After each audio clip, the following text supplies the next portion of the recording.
시청자 여러분, 저는 저번 주에 이어서 오늘도 가문에 오르는 저주의 어미 바로 알기 2를 제가 또 말씀을 드리려고 합니다. 예수님의 보혈피는 저번 주에 귀한 피라고 저는 말씀드렸습니다. 이 보혈의 피는 우리가 회복되는 데 쓰고 하나님의 은혜를 간직과 사모하는 데 쓰는 걸 보혈의 피입니다. 어떤 사업장에 청빙을 가면은 예수의 피를 벽에다 뿌리고 그 말하면 다른데 사물에다 뿌리는 건 잘못된 이론이라는 것입니다. 예수님의 보혈의 피는 너무도 귀한 것입니다. 그래서 저번 주에 저는 이렇게 말씀드렸습니다. 만약에 자녀에게 5 자녀가 있으면 5천억이라는 돈이 있는데 이 5천억을 갖다가 물려준다면 자녀에게 물려줍니다. 누가 지나가는 그런 명한테 물려주겠습니까? 이웃집 자녀에게 나누어 주는 사람은 절대로 없을 것입니다. 5 자녀에게 나누어 주겠죠. 세상 사람들도 재물을 귀하게 여겨서 자녀들에게 나누어 주는데 하물며 하늘에 계신 아버지께서는 어떻겠습니까? 하나님께서는 택한 백성을 구원하기 위하여 이 땅에 유일하신 아들 예수 그리스도를 보내주셨습니다. 아멘. 친히 주님께서 온갖 고난과 고통을 당하면서도 몸 찢기시고 그 다음에 살이 찢어지면서 양손에 못 박히고 옆구리에 창에 찔려서 마지막 한 방울까지 아낌없이 흘리신 그 존귀한 귀한 보혈의 피, 우리의 죄악을 씻어주시고 자녀 삼아 주신 정표인 줄 믿습니다. 이 세상 그 어떤 것도 바꿀 수 없는 소중한 것입니다. 그런데 그 소중한 그 피를 갖다가 생명 없는 그런 벽에다가 베레빵에다가 똥칠할 때 바르는 것도 아니고 거기에다가 막 바르는 겁니다. 그런데 이처럼 귀한 보혈의 피를 생명이 없는 사업장 벽에 왜 뿌려야 됩니까? 뿌립니까? 잘못된 것입니다.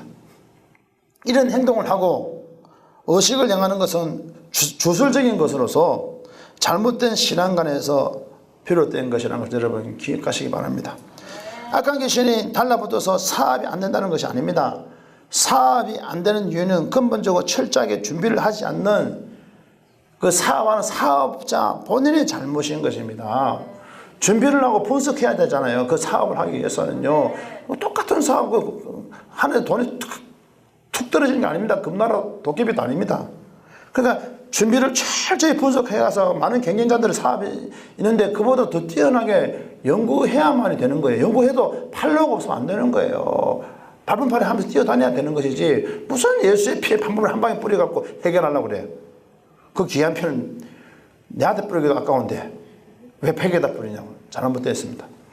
예를 들어 커피 전문점을 한다면서 맛과 품질에 대해 연구도 해야 됩니다. 만약 커피 전문점 안 해도 맛과 품질에 대해 연구도 하고 상권이 어떻게 되는지 이 자리에 했을 때 성산이 있는 건지 어떤 사람들이 자주 왕래하고 상주하는 건지 이거 다 만약에 교도소 앞에다 커피 전문점 치려면요 안 되는 겁니다. 교도소 앞에는요 선교단체가 있어야지요. 할렐루야. 교도 선교하는 단체가 있어야지 그거 좀 맞는 겁니다. 얼추 맞는 건데 그런데 교도소 앞에다가 그 커피 전문점 차린다. 어불성설입니다. 안 됩니다. 또 교도소 앞에도 법으로 못 차리게 합니다. 그 앞에 도로 하나 건너서 해야 됩니다. 같은 업종들이 몇 개가 있는지 메뉴와 가격은 어떻게 할 것인지 또한 서비스는 어떻게 할 것인지 등 사업의 전략을 세워서 가게를 열어야 되는 것입니다. 그런데 이런 준비 없이 커피 전문점을 하면서 사업이 잘 되지 않는다고 불평하고 또 원망하며 귀신이 달라붙어 방해를 해서 장사가 안 되고 손님이 안 온다고 생각하는 개념을 버려야 되는 것입니다. 귀신이 다 달라붙어 안 된다는 거예요. 사업이 안 되는 것은 조상의 악행으로 인해서 저주 때문이 아니며 그건 잘못된 것입니다. 허구한 날 벽에 달라붙은 귀신 때문도 아닙니다. 매일 귀신 쉽게 말해 이거는 바쁠 때 있다는 건 똑같은 거예요. 철저하게 준비하지 않는 자신의 문제인 것입니다. 준비를 해야만이 사업이 되든가지요. 준비도 안 하고. 귀신은 보이지 않는 영적인 존재로서요. 시공을 초월하여 활동합니다. 그러나 동시 선제는 안 된다는 것입니다. 그래서 지역을 지배하는 귀신이 있고 국가를 지배하는 귀신이 있습니다. 세상에 임금으로 존재하는 사탄이 있는 것입니다.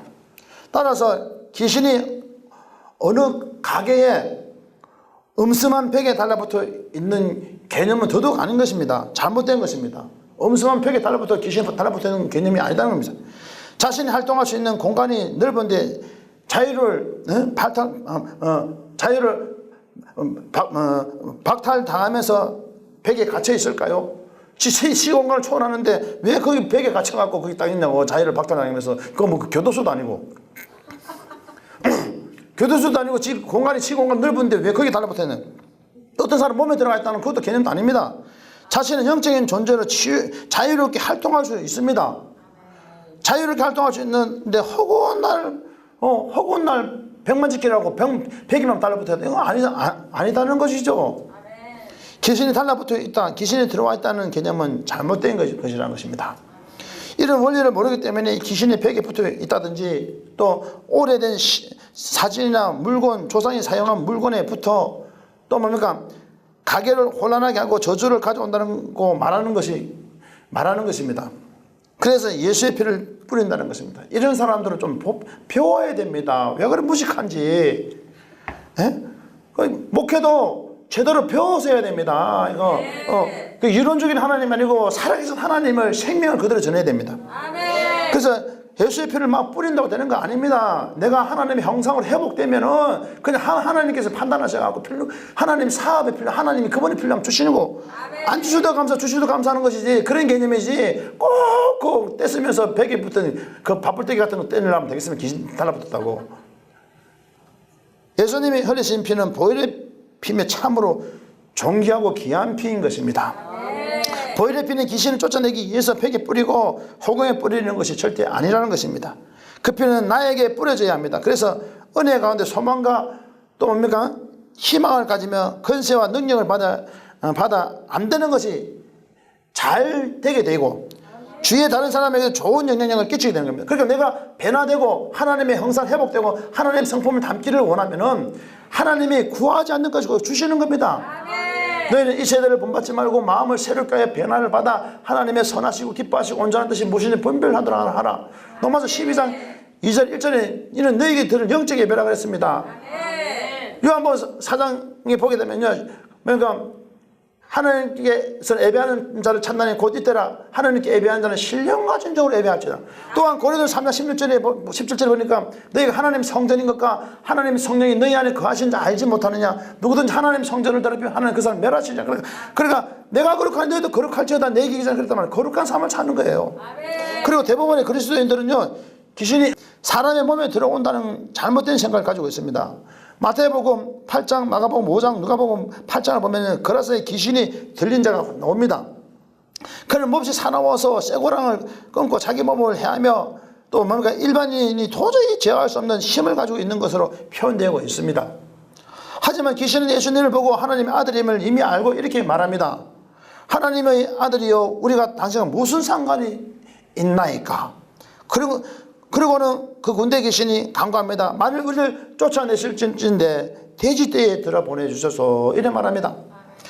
많은 분들이 이 구절을 읽으면서 귀신이 사람 몸에 들어갔다가 나왔다가 들어갔다 나왔다 하면서 돼지떼에 들어갔다고 확신을 합니다. 그래서 귀신이 들렸다고 말합니다.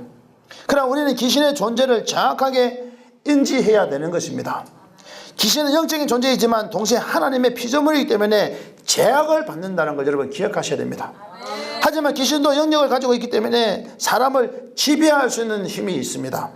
즉 거라사인의 귀신이 들렸다는 것은 귀신이 그의 몸에 들어가 있는 것이 아니라 귀신이 가지고 있는 영역으로 거라사인의 지역을 지배한 것입니다. 그래서 그가 인간이 가질 수 없는 힘을 가지고 있었다는 것입니다. 그래서 거칠고 또 뭔가 사납게 활동했던 것입니다. 따라 귀신이 들렸다는 표현은 귀신의 지배를 받는다라고 해석하는 것이 옳은 것입니다. 그렇다면 어떤 경우에 귀신의 지배를 받게 될까요? 그것은 스스로 귀신의 지배할 수 있는 환경을 만들어주기 때문에 귀신의 지배를 받게 되는 것입니다. 귀신은 사람의 생각을 이용하려고 합니다. 계속 그 생각을 이용하려고 합니다. 귀신이 사람의 몸에 들어올 수 있다고 생각하는 것일까? 귀신은 사람의 몸에 들어올 수 없다고 생각하는 것은 전혀 다른 것입니다. 귀신에게 지배할 수 있는 통로를 열어주느냐 또 때때로는 닫아버리느냐가 나의 주관입니다. 전혀 다른 결과입니다. 귀신이 나를 지배할 수 없다. 내 몸에 뭐 어떻게 들어와? 나는 하나님의 자녀다라고 그렇게 하면은 귀신이 지배할 수 없는 것이고, 귀신이 내 몸에 들어온다면요, 귀신이 몸에 들어온다는 거 진짜 들어오는 것처럼 그렇게 느끼는 겁니다. 근데 귀신이 몸이 들어온다는 개념을 가지고 있다면 이미 귀신이 영역을 통하여 지배할 수 있는 조건을 만들어 준 것입니다. 그리고 실제로 귀신이 몸에 들어온 것처럼 행사하면서 어떤 사람은 자신의 의지와 상관없이 배가 불럭거리고 또 뭡니까? 속이 메스꺼리며 바늘로 찌르듯이 아프기도 하고, 사실 이것은 귀신이 들어온 것이 아니라 그 사람을 속이고 있는 것입니다. 속이기를 좋아하는 귀신이 마치 그런 것처럼 속이는 것입니다. 그런데 중요한 것은 당사자는 이런 원리를 모르고 나쁜 것이 들어왔다고 생각하면서 뽑아내려고 합니다. 무조건 뽑아내려고 합니다. 다시 말하자면 이런 일이 가능한 것은 귀신의 영역이 강하여 힘 조절하면서 지배하고 있기 때문입니다. 그러니까 우리는 귀신의 지배를 안 받으면 됩니다. 우리 하나님의 자녀입니다. 요한복음 1장 12절에 영접하는 자 곧 그 이름을 믿는 자들에게는 하나님의 자녀가 되는 권세를 주셨대서. 하지만 아무리 큰 영역을 귀신이 가지고 있다고 하더라도 귀신은 사람 몸에 기생하는 존재가 아니라는 것을 여러분 기억하십시오.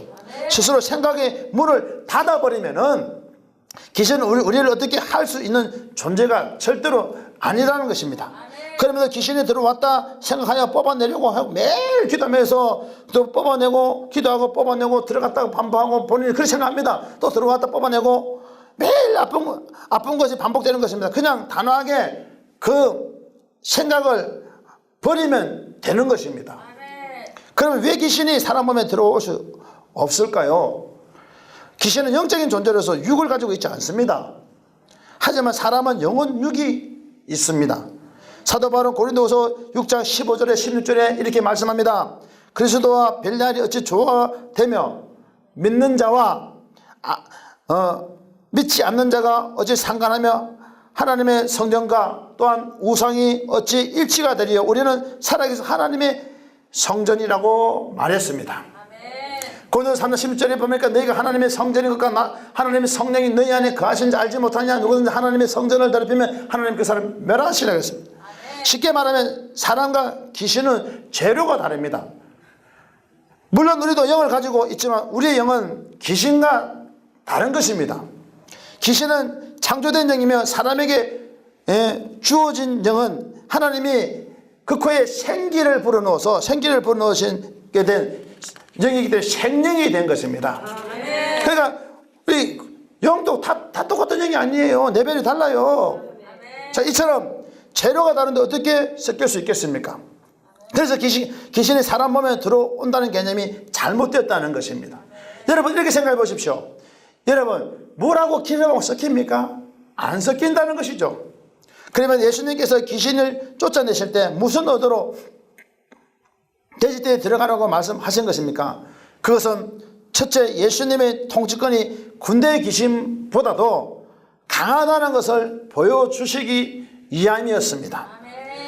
그때는 그 당시에는 바리새인과 서기관들 뭡니까? 그다음에 사두개파, 그다음 한쪽에는 부활도 있고 영도 있는 것을 믿었지만 한쪽에는 한파는 믿지 않았습니다. 그러나 예수님이 하나님의 아들이고 귀신의 존재가 아니라 하나님의 아들이라는 것을 보여주기 위해서, 하나님의 위대한 것을 보여주기 위해서 그렇게 했던 것입니다. 둘째는 영적인 세계에 무죄했던 제자들을 일깨워주시고자 하기 위해서 그렇게 했던 겁니다. 우리가 영적으로 많이 무죄한 자들이 굉장히 많이 있습니다. 목회 사역하면서 여러분 영적인 세계가 열리기를 예수 이름으로 축원하겠습니다. 셋째, 예수님께서는 돼지떼를 사용해서 귀신이라는 존재가 2000마리 이상 지배하신 힘이 있음을 알려주시면서 또한 싸워야 할 대상이 누구인지 분명하게 보여주시기 위함이었습니다. 다시 말하면 무슨 일이 있으면 그 사람이 문제도 저 사람이 문제도 우리는 아군끼리, 성도들끼리, 사람들끼리 싸움하지 않습니까? 그런데 우리는 아군입니다. 적군은 마귀 새끼입니다. 그런데 무슨 문제 있으면 나하고 그 사람하고 맞지 않으면 그 사람이 문제라고 그럽니다. 그래서 하나님 그거 가르쳐 주시기 위해서, 즉 우리는 다른 사람들과 다투고 시기하며 질투하고 미워하지만 이들은 우리와 함께하는 아군이며 또한 적군은 세상에 거저 잡은 악한 영인 사탄이라는 것을 알게 하기 위함인 것이었습니다. 한마디로 돼지떼에게 간 귀신이 돼지를 지배하는 것을 보고 그들에게 귀신한 존재를 일깨워주기 위해서, 가르쳐주기 위해서 예수님 돼지떼에게 가라고 하신 것입니다. 또 마태복음 12장 22절을 이하의 말씀을 통해 귀신에 대한 잘못된 개념을 바로 잡아가겠습니다. 그때 귀신 들려 눈 멀고 말 못하는 사람을 데리고 왔거늘 예수께서 고쳐주심에 그 말 못하는 사람이 말하여 보게 된지라 무리가 다 놀라 이르되 이는 다윗의 자손이 아니냐 하니, 바리새인들은 듣고 이르되 이가 귀신의 왕 바알세바를 힘입지 않고는 귀신을 쫓아내지 못하니라 하거늘 예수께서 그들의 생각을 아시고 이르시되 스스로 분쟁하는 나라마다 항폐하여질 것이요 스스로 분쟁하는 동네마다 집마다 서지 못하리라고 마태복음 12장 22절 23절에 말씀했습니다. 이 말씀은 귀신이 들리고 벙어리 된 자를 예수님께 데리고 와서 고쳤다는 내용입니다. 자, 귀신이라는 존재가 뽑아졌다는 구절은 한 구절도 없습니다. 어떤 귀신을 뽑아낸다는 개념을 사람들 쓰는데 뽑아졌다는 개념이 없습니다. 성경에 쫓아냈다는 말씀과 고쳐줬다는 말씀은 있습니다. 따라서 귀신이 몸에 들어와서 뽑아낸다는 개념은 아니라는 것입니다. 귀신의 지배를 한다는 것이 맞는 말씀인 것이죠. 이 말씀을 보면 논란이 벌어졌습니다. 예수님께서는 바알세바를 힘입어 귀신을 쫓아낸다고 하는 것이 했습니다. 바리새인들의 생각을 이미 아시고 그들에게 이래 말합니다. 스스로 분쟁하는 나라마다 항폐하여질 것이요 스스로 분쟁하는 동네나 집마다 서지 못하냐고 말씀하였습니다. 때로는 예수님이 일깨워주시기 위하여 비꼬는 말씀을 하시기도 하십니다. 이것은 이 가정의 빗대어 말하면서, 이것을 가정의 빗대어 말하면서 엄마 아빠가 화목해야만 자녀가 복을 받는데 매일 싸움이 아이들에게 안 좋은 영향을 미친다는 교훈으로도 받을 수 있습니다. 서로 싸우는 집안은 망한다는 것을 말씀하고 있는 것입니다. 이어 26절을 보게 되면 이렇게 말합니다. 만일 사탄이 사탄을 쫓아내면 스스로 분쟁하는 것이니 그리하고 어떻게 그의 나라가 서겠느냐고 말씀하고 있습니다. 이 말씀은 바알세바이 귀신을 쫓아내면 서로 분쟁하는 것이기에 귀신의 힘을 입어서 쫓아낼 것이 아니라 본인이 하나님이라서 하나님의 능력을 힘입어 쫓아낸다고 말씀하시는 것을 말하고 있는 것입니다. 또 내가 바알세바를 힘입어 귀신을 쫓아내면 너희의 아들들은 누구를 힘입어 쫓아내느냐, 그러므로 그들이 너희의 재판관이 되리라고 말씀에서 바알세바를 신의 힘으로 쫓아내는 것은 잘못된 것이라는 것을 이야기하고 있는 내용인 것입니다.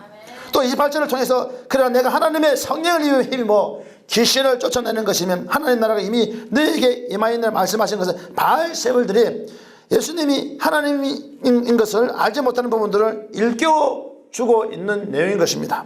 그리고 사람이 먼저 강한 자를 결박하지 않고서는 어떻게 그 강한 자의 집에 들어가 그 세간을 느타나겠느냐, 결박한 후에 그 집을 강탈하리라고 마태복음 12장 29절에 말씀했습니다. 29절 말씀의 의미를 알아보겠습니다. 우선 강한 자를 결박해야 합니다. 중요한 것입니다. 전쟁에 나가면 강한 자를 결박해야 됩니다. 전쟁을 할 때 우리 집권자, 즉 강한 자를 결박해야 그 전쟁에서 이길 수 있기 때문인 것입니다. 이에 말씀에는 집이란 표현이 나옵니다. 44절에도 내가 나온 데 집으로 돌아가리라고 집이라고 표현이 나옵니다. 여기서의 집이란 귀신이 우리 몸에 짓는 집을 의미하는 것이 아니라 강한 자들이 거하는 처소를 말하는 것입니다. 여기서 말하는 수준은 한 사람이 거하는 집이 아니라 가족 또한 국가와 나라와 분쟁하는 그 집을 말하는 것입니다. 그러니 사람은 몸에 들어와서 집을 짓는다는 개념이 아니라 귀신이라는 존재는 지역을 다스리는 영역이 있고 전 세계를 다스리는 영역을 받았습니다. 귀신이라는 존재가 전 세계가 자신의 영역에서 또한 왜 사람의 좁은 몸에 갑갑하게 들어가겠습니까? 영역이 넓은데, 전 세계의 영역인데 왜 갑갑한 사람 몸에 들어가서 있냐 말이에요. 잘못된 유론인 것입니다. 여기서 말하는 집은 우리 몸이 아니라는 것입니다. 전쟁이 나면 적군의 성을 부숴야 되는 것입니다. 그 지역을 박살내야 되는 것입니다. 그 지역의 견고한 집을 완전히 박살내야만이 되는 것입니다. 29절에서 말하는 집이란 재성과 악성, 독성을 말하는 것입니다. 이것을 12장 34절 37절을 보면 그 의미를 잘 알 수 있는 것입니다. 마태복음 12장 34절 37절에 독사의 자식들아 너희는 악하니 어떻게 선한 말을 할 수 있느냐. 이는 마음에 가득한 것을 입으로 말함이라. 선한 사람은 그 쌓은 선에서 선한 것을 내고 악한 사람은 그 쌓은 악에서 악한 것을 내느니라. 내가 너희에게 이르노니 사람이 무슨 무익한 말을 하든지 심판날에 이에 대하여 신문을 받으리니 내 말로 어렵다함을 받고 내 말로 정죄함을 받으리라고 말했습니다. 따라서 이 말씀을 통해 집이란 영적으로 말하면 사람의 입으로 나온 더러운 것이라는 것을 알 수 있습니다. 즉 악한 생각과 행동을 말하고 있는 것입니다. 이 말씀은 영적으로 풀어야 되는 것입니다. 예수께서 설명하고 있습니다. 45절에 악한 세대가 이렇게 될 것이라고 하시면서 스스로 분쟁하는 나라를 말씀하시는 것입니다. 44절 내가 나온 내 집으로 돌아가리라고 해서 그 집으로 다시 돌아온다는 것은 악한 생각을 하는 것을 말하는 것입니다.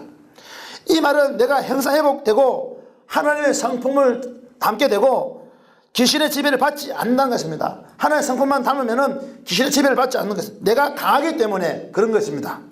예수님께서 영적인 논리를 가르쳐 주고 있는 것입니다. 29절에 그 강한 자의 의미로 두 가지로 볼 수 있습니다. 첫째, 힘이 센 국가나 나라를 말하는 것이고, 둘째로 악한 세대, 즉 아집, 고집, 독성 등을 강한 사람들을 말하는 것입니다. 영적으로 말하는 진영은 더러운 생각, 나쁜 생각, 부정적인 생각 등 견고한 진을 말하는데 주님께서 견고한 진을 파라고 박살내라고 말씀하시는 것입니다. 견고한 진이 파여지면 되는 것입니다. 하지만 영적인 것을 동시에 하나님이 말씀하고 하시고 있는 것입니다. 그리고 예수님이 말씀하시려고 하는 핵심은 35절에 분명히 나와 있습니다. 선한 사람은 그 쌓은 선에서 선한 것을 내고 악한 사람은 그 쌓은 악에서 악한 것을 낸다라고 말씀하고 있습니다. 선한 생각을 하면은 귀신의 지배를 받지 않는다는 것입니다. 즉 형상 회복되면 귀신의 지배를 받지 않는다는 것입니다. 하나님의 형상을 빚어지면 귀신은 오히려 지배할 수 있는 능력을 받습니다. 하나님이 주신 것을 누린다는 것입니다. 따라서 귀신이 우리 몸에 들어와 집을 진다는 개념을 잘못된 것입니다. 어떤 힘든 일이 오더라도 하나님이 나를 지켜주시고 도와주시고 하나님이 나와 함께 하시고 보호해 준다고 생각한다면 귀신의 지배를 받지 않는 것입니다. 그런데 귀신이 내 안에 들어온다는 생각을 이미 한 것은 귀신의 그 입지를 이미 열어준 것이기에 문을 열어준 것입니다. 그러기에 귀신의 지배를 당할 수 있다는 것을 말씀하고 있는 것입니다. 다시 말하면 28절에는 성령을 힘입어 귀신을 쫓아낸다고 말씀했습니다. 뽑아낸다는 구절은 한 구절도 없습니다. 우리는 성령을 의지해야 될 줄 믿습니다. 마태복음 12장 30절에는 나와 함께 안 하는 자는 나를 반대하는 것이 나와 함께 모으지 않은 자는 나를 해치는 자라고 말씀하고 있는 것입니다. 예수님께서는 본인이 하나님이시기에 본인이 스스로 인정하고 나와 함께 아니한 자는 반대하는 자고 해치는 자라고 말씀했습니다. 마태복음 12장 31절 그러므로 내가 너희에게 이르노니 사람의 모든 죄와 해방은 사실 못해 성령을 해방하는 것은 사심을 얻지 못한다고 말씀하고 있는 것입니다. 성령을 해방하면 사심을 얻지 못한다고 말씀하십니다. 다시 말해 우리에게는 영적인 것을 함부로 논하는 그 자체가 잘못된 것입니다. 그런 모습들이 많이 있습니다. 성경에 비추어서 아닌 것은 아니라고 분별할 수 있어야겠지만 사람을 섣불리 평가하여 또 함부로 이단이라고 말해서는 안 되는 것입니다. 내가 함부로 말하는 그 사람이 하나님이 쓰시는 종이고 또한 하나님께서 그 사람에게 지시하셔서 사명 감당하여 말씀을 전하도록 쓰고 있는 것이라면 이는 큰 문제가 되는 것입니다. 나는 하나님께 득지하는 것뿐 아니라 영적으로는 죽는 것과 다른 없기 때문에 우리는 삶과 입에 재갈을 물려야 하는 것입니다.